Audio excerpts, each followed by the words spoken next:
So, hello guys, nandito tayo ngayon sa Escape Tsunami for Brain Rot at bibigyan ko nga ng Brain Rot si toxic guy na friend ko nga, friend ni ni James. Binigyan ko siya, bigyan pa natin siya ng isa pa. Ito sigurong Lamaleta na celestial din. Lamaleta. Wait natin na mailagay niya yung job. Ito, bigay na natin. Saan yun? Ayun.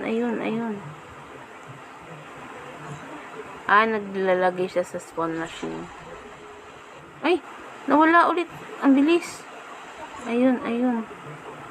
Bigay na natin, guys. Bigay na natin. So, yun na, guys. Hanggang dito.